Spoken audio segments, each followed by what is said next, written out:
want to talk about some of the skills you can get from games. Now, when I say that you get these skills or that you may have these abilities, I'm not saying that, let's say, you're the best at Axis and Allies, that suddenly some army should put you in command of a squad or in charge of a war or something like that. That's ridiculous. I'm saying that you encounter these types of things and develop skills around them and are aware that new concepts exist that you may not have known before, and it may set you on a path to greater understanding of these things, and therefore you may actually acquire the skills to utilize in the real world in situations. And in general, when you're in situations, the things that you've done in a game may help you decide on a path of action at your work, interpersonally, and just out on the street, right? But they're not a replacement for actually, going to school, self-learning, and training physically or mentally, right? They're just a stepping stone to make you aware of how things can work, right? So you start with board games, and depending on the board game and the level of difficulty and the type of board game it is, it teaches you, a puzzle. You're trying to figure out a puzzle, and then often you're trying to make an engine, as in the game itself is a game engine, but your individual faction that you're controlling, you're creating a little engine within that is building something towards victory, right? And so you're learning paths to victory, but also how to build systems that perpetuate, right? And then you take a look at collectible card games. You're learning a lot about competitive spirit, and you're learning about actions and reactions and how you must be aware of what other people are capable of and have an answer for that, and then also create a set of conditions in which you can win, right? And then you take role-playing games, like tabletop role-playing games, and you're creating a character that interacts in a system, and you are creating maybe an optimal character for that system, or you're creating a character that flows within a system and builds a story within a system, and maybe you're doing a combination of both. But also you're learning bits of how individuals, react to things, and how, the world reacts to the things that you do if you've got a good dungeon master. And then you're learning a little bit about tactics and combat and that sort of stuff, right? And then first-person shooters, going into video games, you're learning, you're gaining a certain amount of dexterity and the ability to hone in on something and to make a good shot.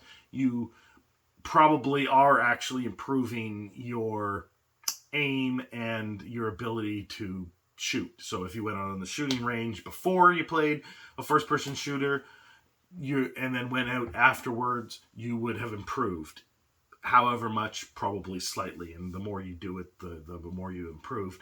But obviously, if you're handling a real gun and firing at a real gun range, then you would improve even more so. But with a first-person shooter, you can do it with, the simulation of moving targets and that sort of stuff, right? And then you take other video games, can be similar to tabletop role-playing games and board games. They themselves have their own systems, and you're working out the system and building a thing around that system that interacts with it. And then you look at MMOs, and you're basically almost like the thing they used to say about going to university or college or whatever. A lot of the time you're learning to learn, right? And you're learning how to be disciplined and to manage your time uh, and to research, right? And with World of Warcraft, or a lot of MMOs, but specifically World of Warcraft, you're learning a lot about research and about different tools that can be used to assist in your research and assist in the the character leveling and in doing the raids and that sort of stuff, because there's add-ons that you can use. But you're also learning when you're in a guild how to be, a member of an organization and how to interface with other members of an organization. And all of these things can set you on a path to, general life skills, general business skills, and then give you the, whether it's board games or tabletop role playing games or MMOs, give you the ability to understand tactics and strategy. And most importantly, when I worked at an aircraft manufacturer named Bombardier in security, I remember I was hired, and the guy that ran the department, and I had been there as a temp earlier, and they decided to put me on the main force. And one of his main things, having been ex-military, most of them were ex-military, was that he wanted to know if I could make decisions. And the answer for me was yes. And the answer for a lot of people often is I don't know or no, right? And to him, it didn't necessarily matter whether I only make good decisions, because no one only makes good decisions. It's that in a crisis, you can make a decision and you can factor in a whole lot of other experience and skills and how the situation is, and identify the problems, and then come to a decision and act on it, because that's important.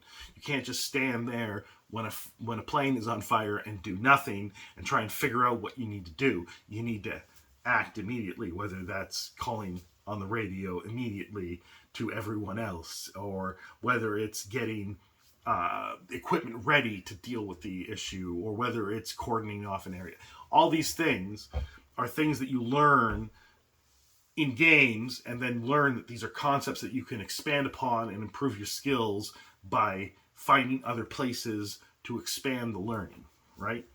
And I think that board games, tabletop role-playing games, collectible card games, first-person shooters, MMOs, and all the other games in between each have something in them, at least the good ones, the ones that engage you and keep you playing, have those things that maybe you yourself could be missing, and you want to improve on your understanding of those things, right? And that's one of the things that draws you back, but also lets you become a person who can act on things and react to things and have a better probable outcome that's positive, as opposed to negative or not acting and then things going poorly. So I just wanted to bring that up. This is a thing that I have thought about since, I don't know, the 90s, mid 90s, late 90s, about the skills you're generating